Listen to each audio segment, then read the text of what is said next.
One of the number one reasons why women struggle with dating and relationships today is that they choose men who are not ready for anything real. Ladies, there are lots of great relationship-ready men out here. However, you need to learn how to choose them. I wrote this book to teach you how to do just that. Get your copy of Choose Well, a simple formula to determine the best man for you on Amazon today. Oh, good morning. This is going to be another hard conversation, and how you feel about it is how you feel about it. Now, know this about my platform. You are entitled to your opinion.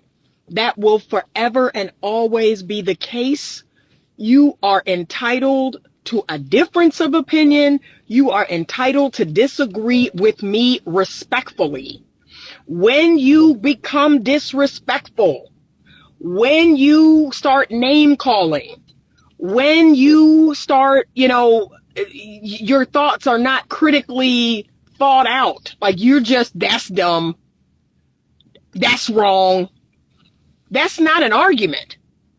That's not a debate, in my humble opinion. You're not bringing anything to the table other than just telling the person they're wrong or they're dumb or they're stupid or why are they thinking that way. Like, bring something real to the table, okay? And we're good. And be respectful. That is all I ask. I'm gonna put on my sunglasses because it's bright out here. That's all I ask, is bring something respectful to the table that's well thought out, critically thought. That's it. Okay. But we're going to have this hard conversation. We're going to have a very hard conversation about the return to Black excellence and what needs to happen for that to be a thing. Because yes, we do need to return to the majority of Black people doing well. We need to return to that. Right now, let's keep it a buck. The majority of Black people are not what I would classify as wealthy. They are not doing well, whether it's educationally. Black women keep talking about them being the highest, most educated people statistically. That's not true. Hate to break it to you. And I'm happy to put up some statistics in this video, but that's actually not true. And they believe that, we're making more money. That's not true. Okay. But again, but we, at one point in time, we collectively, the majority of us were doing well. We were doing good. We were doing pretty good. And now those numbers have flipped on us. The majority of us are not doing good. We are struggling. Our family is in decay and decline. And I'm sorry, there's just no two ways around it. And for those of us, myself included, like, I'm doing good. So people like me who are doing good, whose family is doing good, it's like you live in a vacuum. So you're just like, what are you talking about, Anita? We're doing so great. That's y'all.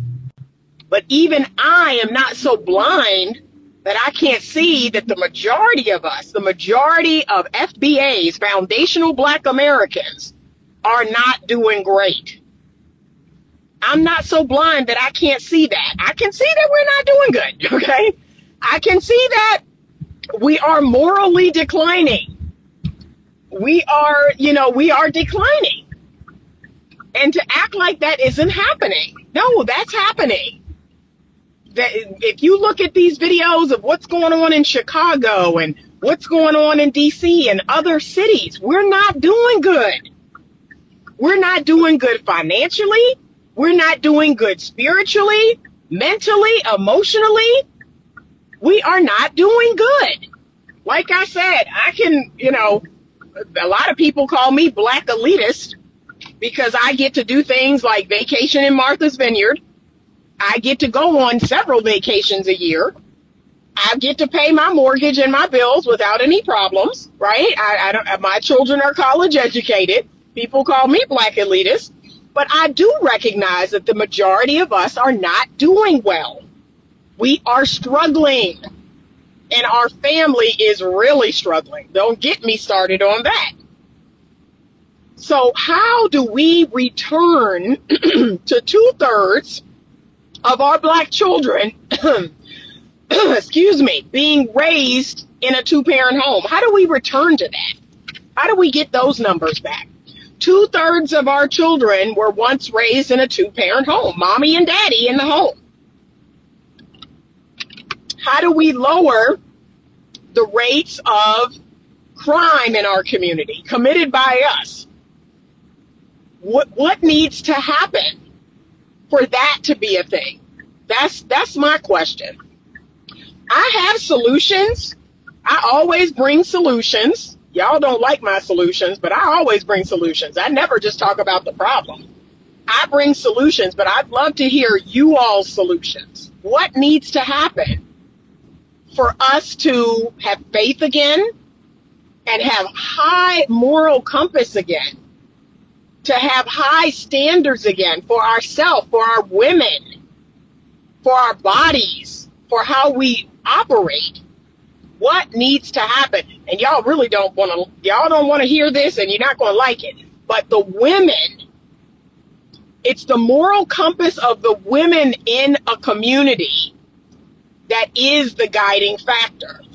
That says when women are good gatekeepers, when they're not letting everyone in, every key does not open her lock, that is going to determine a lot in a community. But once the women are in moral decline, oh, it's a wrap. It's a wrap.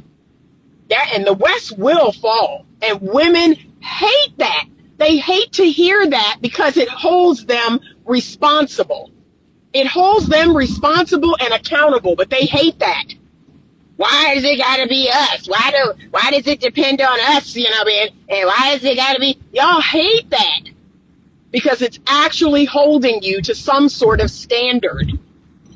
But yes, if a woman abandons her child, like, what is it about that makes you so upset? When a woman abandons her child, when she doesn't want her own child that she carried in her body, that's a problem. That's a huge problem. When she could care less to raise her own child, it's one thing for a man. It's a totally different ball game for a woman. Whether you like it or not, that's the truth. So what needs to happen? And our music, we have allowed our music, our trash, degenerate, purposeless music. What is the purpose of it? What is the purpose of the music now? What? Like, what are you talking about? What are you rapping about? What are you singing about? What is the point and purpose of this music? Make it make sense to me. We as a collective left, the church, yes, hate to hear this, but we have no structure anymore. I mean, it's a joke. It's a joke. And I got into a debate last night with my son. My son basically revealed to me and my mother that the fact that we consider ourselves Christian, that we are in some sort of cult, and that he doesn't agree with that. He doesn't agree with, you know, the Bible is just a book. And we got into this debate, and my mom was just like horrified, you know. And because, you know, I believe, you know, my son's an adult. I believe that people have the right to think and feel how they feel. Like, I'm not going to demonize him. I'm not going to demonize his beliefs. I disagree with them, and I let him know that. But I'm not going to demonize him. He has the right to believe what he believes. And my mom was just saying, you know, grandson, I want you to do more research. I want you to look into faith and God and, you know, Jesus and all of this, you know, because my mom is like horrified. But I was like, you know what? You have the right to believe what you believe, son. You really do. You have that right. You know, I don't agree with it. That's not how I raised you, but, you know, you have that right. I really do. I am a true example of what it is to be tolerant, right? I let people do them and let me do me. Now, here's where we're going to have a problem. Let me do me. So if I lean more conservative, if my values are more traditional, if I believe in gender roles, don't demonize me. I'm not going to demonize you. I'm going to let you do you and let me do me. That's where I have a problem with people, is people on the left claim to want so much tolerance and claim to be so tolerant. And yet when I speak on what I believe, I'm a horrible person. And he said that, if you don't align with everything your child, and he said this to me, I'm his mother. He said, well, I just think, you being a parent should override your faith. You being a parent should override your faith, that you should agree with everything your child says. And I was like, no, I don't. And I told him directly, no, I don't. No, I don't. My faith is the beacon and the light of my life. Like, I'm not going to hell for anybody. Do you understand? I'm not going to hell behind my kids. I'm not going to hell behind my husband. God is number one in my life. God is the beacon of my life.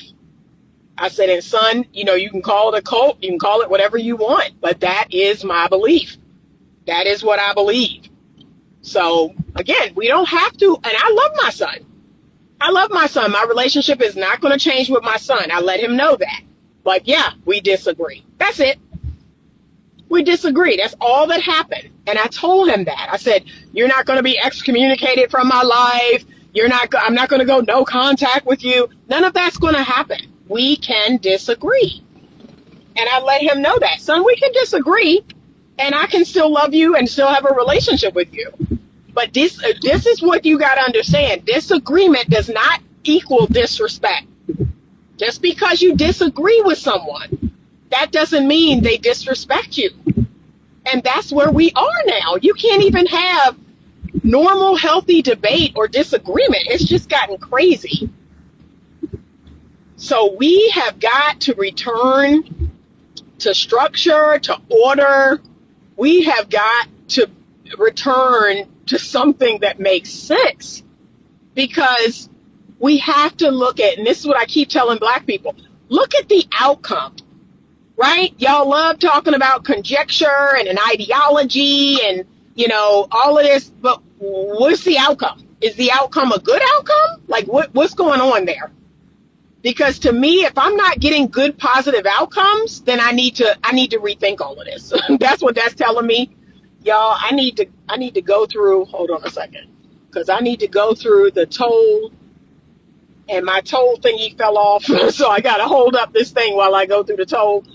But that's what I can't seem to help people look at. Look at the outcome. Look at the results. Like, people don't want to look at the results of what's been, what they've been doing. It's not working.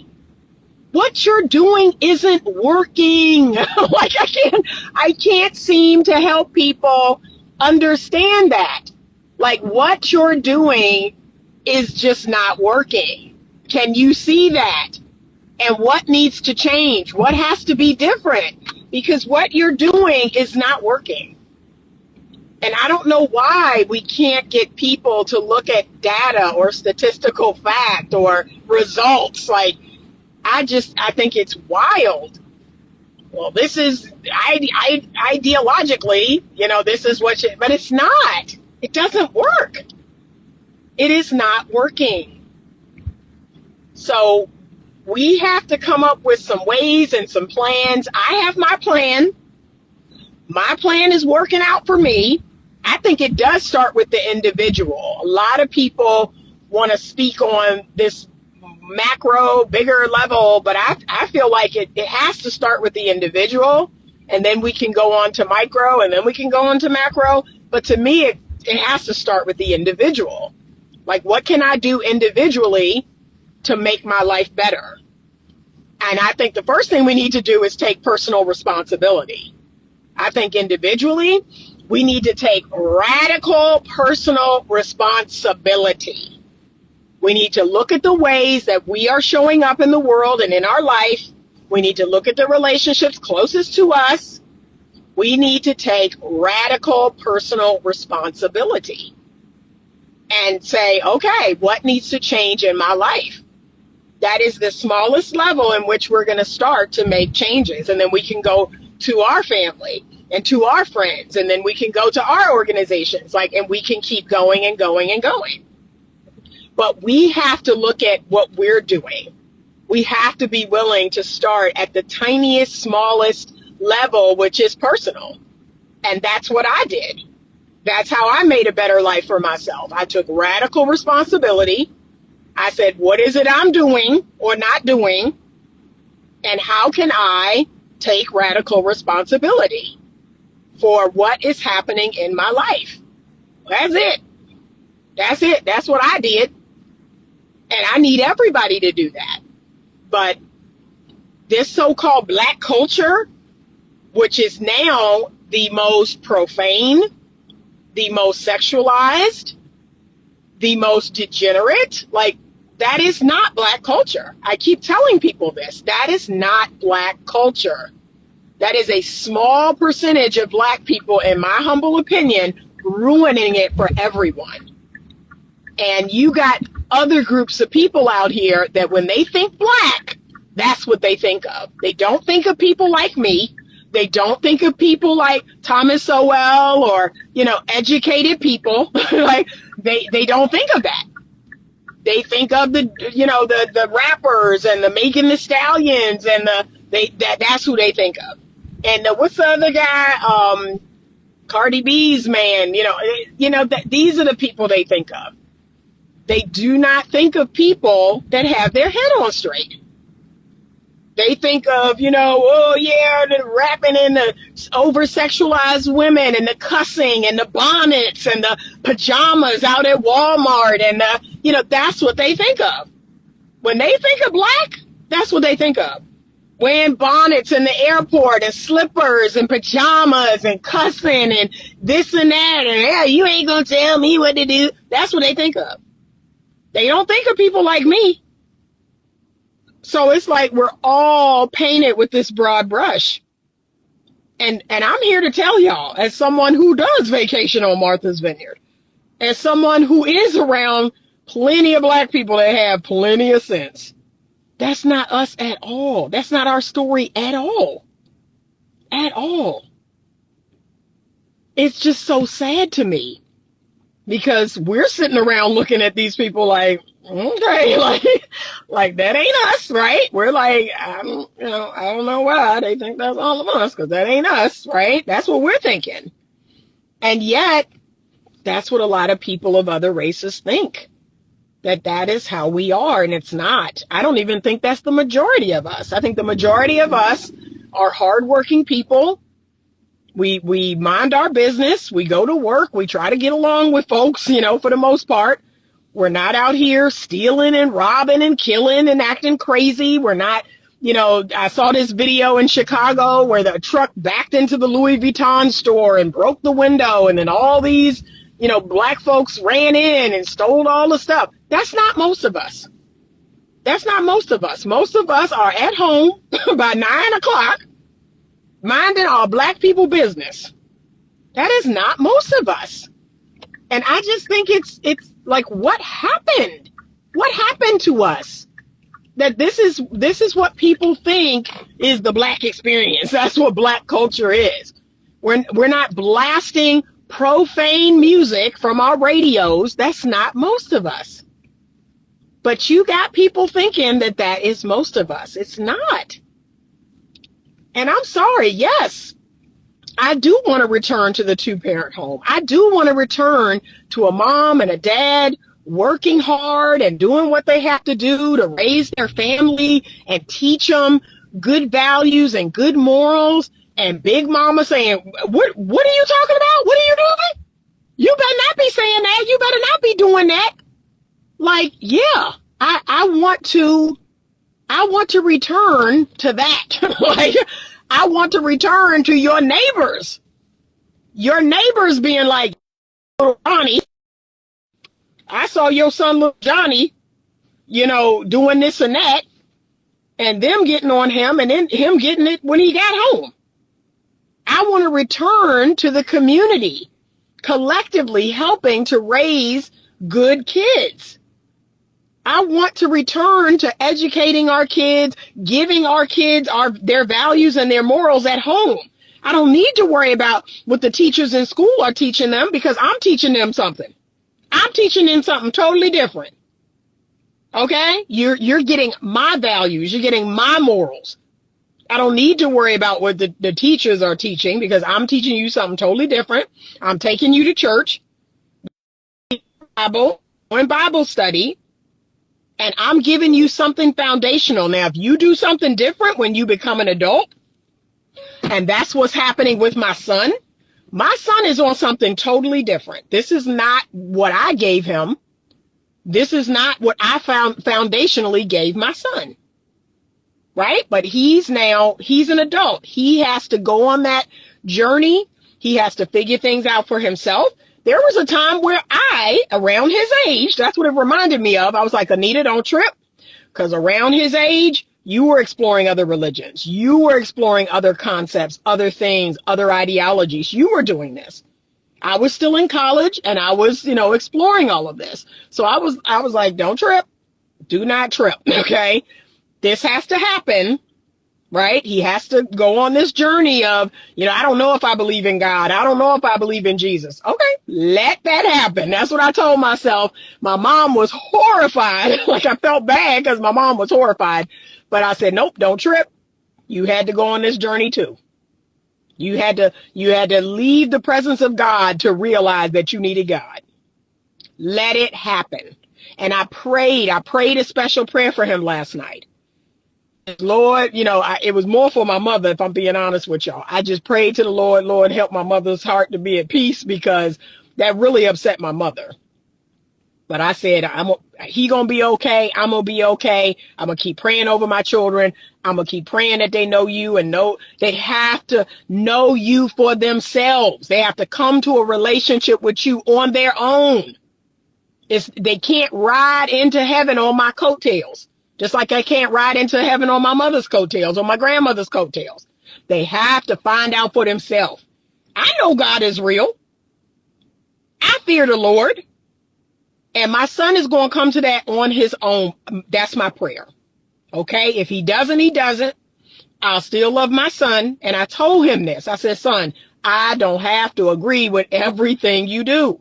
I don't have to agree with everything you say. That doesn't make me a bad parent. Yes, it does. No, it does not. And that's unfortunate that you feel that way.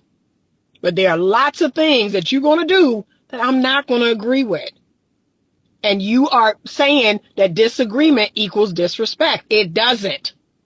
Because I am the antithesis of what truly tolerant looks like. I'm allowing you to disagree with me. I don't feel disrespected. You just told me you don't believe in my God and that the Bible is just a book. Okay, that's what you think. I know different. I don't need to feel a way about that. But y'all, people have to stand up. People have to stand up. People who got some sense in their head. People who know what true Black culture really is, and it's Black excellence. It's education. It is people who are hardworking, people who have a good work ethic. You don't necessarily have to have a degree because many of us didn't long ago. But when I tell you, we put our hand to something and we made sure it was a quality piece of work.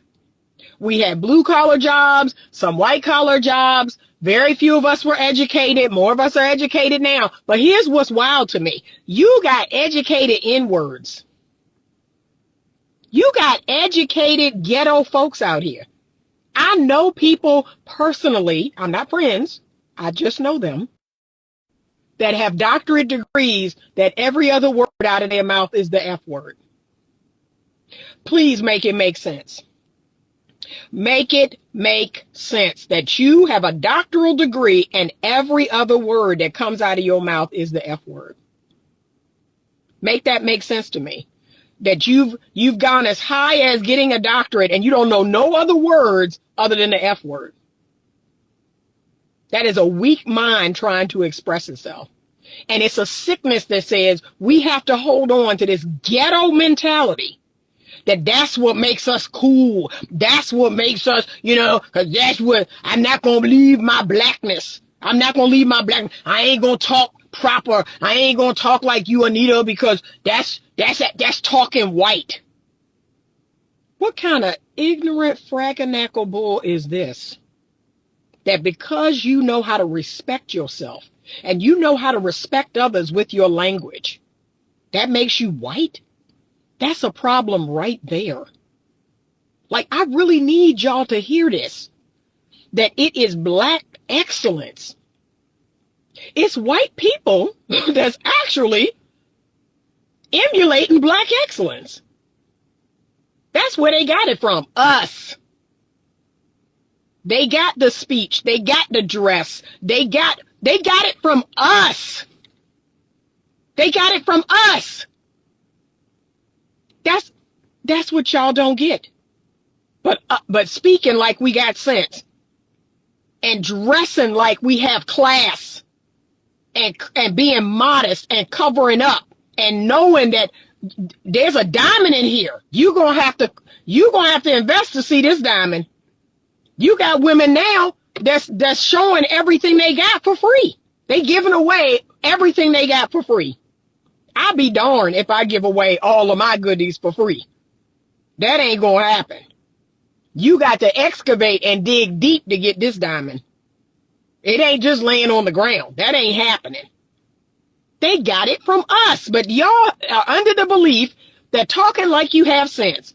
And stop using this modern day vernacular. If you are educated, you can actually use, let me show y'all the truth. This is what you don't understand. There is a push to change language. They're doing this on purpose. They're changing language. They're making it so that you can't use the appropriate dictionary word for certain things anymore. Because somewhere out there, you were told that if you, and I'm about to say a whole bunch of words, and watch this video don't get flagged. This video is not going to get flagged because these words are in the dictionary. But they have you believing that you can't say words like suicide. I just said it, suicide. You can't say words like abortion. You can't say words like manslaughter or murder or killed. I don't need to say pew pew. A person was shot. Today, in today's news, a person on the south side of Chicago was shot and killed. See, I just said it. They want you to change your language. Isn't that interesting that there are certain words and certain language that you can't use anymore? Because now it means something different. You can't say husband or wife. You have to say partner. See? Very interesting what they're doing in the world today. They're getting you to change your language, to not use certain words that are in the dictionary, that are in Webster's dictionary. You can't say penis or vagina, vulva. See, I'm going to say a whole lot of words that y'all believe, oh, that's going to get my video flagged. That's going to get my video taken down. It's in the dictionary. It's in the Webster's dictionary. These are the appropriate terms for these things. And yet y'all believe that you can't say them anymore. You can't say them anymore. So why? What? But that's an agenda all unto itself. Let's change words. Let's change the meaning of these words. Patriarchy, feminism. Like, let's change language. All of this is it's very, very, it's very much on purpose. And I don't change my language. I use the Webster's dictionary term. And if it ever got flagged, I would appeal it and I would say, this word is in the dictionary. What's the problem? Right? What's the problem? It's help make it make sense. But they're doing that on purpose. But what I love about going to places like Martha's Vineyard, it takes me back in time. It helps me realize that I'm not crazy, that there are Black people in this world right now that speak like they have sense, that want traditional values, that want two-parent homes, that want to raise their children up, that don't use profanity, that do promote education and reading. What is the saying that they have about if you want to hide the truth from a Black person, put it in a book? That's why a lot of people will carve out dictionaries and books, and they'll put money. They have money in books. A lot of black people do that because they know y'all ain't going there. Y'all are not going to go to a book to look for anything. So a lot of people hide money in books because they know that's the last place you're going to think to look. The book is actually a safe for their money. That is really, really sad. It is incredibly sad where we have landed. And again, those of us that have sense, every time I talk to my mom about this, she's like, what? Women are doing what? Men are doing what? Like this woman is 83 years old. And again, this is what we came from, Black excellence. My mom's entire family, 2 beautiful Black people from South Carolina, came together, moved up north to Washington, D.C., had 10 children, and made a life for themselves and their children. Their children went on to become college educated. Some of them went on to work for the government. Some of them went on to have blue collar jobs, and some of them went on to be college educated. Not everyone in my family is college educated. Everyone in my family has sense. So college education doesn't equal sense. It's how you're raised. It's the values and morals that you were given, that you were passed down. Every single one of them grew up in the church. They had a reverence for God. But it's like that's gone. My grandmother thrived being a grandmother. She didn't come up with some other name for grandmother. Yes, I'm your grandma. I'm your grandma. Like, it wasn't Grandma, it wasn't Tracy, she didn't come up with some cutesy name. She said, yeah, I'm your grandma. You're my granddaughter. Like, we knew the roles that we were to play. My grandmother knew her role as a wife. She knew her role as a mother. That was passed down to her by her mother and her grandmother. Same as me. I'm passing that along to my children. And my son has pushed back on gender roles. Now he's grown a little more comfortable with it. But I'm like, you have a penis, son. That's why you're out here cutting this grass. That's why you're taking care of the dogs. That's why you're taking out the trash. That's why you're taking care of the cars. You have a penis. This is what I naturally expect you to do. This is what your nature says you will do. And we're going to do different things than you. And that's okay. Doesn't make one person better than the other. It just is. That's all. That's it. But you all think that's somehow poisonous and horrible and oh my gosh. And then this is what's so ironic. It's like you pushed against not having any gender roles whatsoever. And now that you don't have any real men to choose from, you don't have any genuine masculine men who will provide and protect and take care of you and your children. Now what's the problem? Where's all the men? Where's all of the men? No, they're gone because you said they were toxic. You said they were toxic. You said they were misogynistic. You wanted equality. That's what you got. These newfangled men. Can I keep it real with you ladies? You created these newfangled men. This is what you said you wanted. Now you got it. You get to be the sole provider. You get to be the primary financial provider. Sis, since you got a degree and since you make money, you get to be the sole provider in the household. Isn't that what you wanted? But I'm crazy. My traditional ways are crazy. Right? I'm oppressed. I'm oppressed because I married a masculine man and he was the sole provider and he paid all the bills and he took care of me and my kids. Like, oh, but I'm oppressed. I'm oppressed. There's something wrong with me. Now y'all want what I had. But it's too late. You can't have that. Men are not taking care of women like that no more. No more. Sis, this is what you wanted. This is what you got. This is what you got. And it's going to take a while to turn this around. Because this is what you need no man, remember? I'm a strong, independent black woman. I don't need no man. And then you switch it to, well, I don't need him, but I want him. Well, they don't want you. They don't want you. So now what? But we have to do better. We have to turn this ship around. We on a ship going nowhere fast. We are going absolutely nowhere fast. It's a sickness. It's a cancer. It's a virus. And we're going nowhere, to nothing. And it's too many people that, in my humble opinion, you're either co-signing it or you're staying quiet. You will not speak up against the nonsense. Somebody has to speak out against the nonsense. That is not the Black culture. And that's not even historically who we are.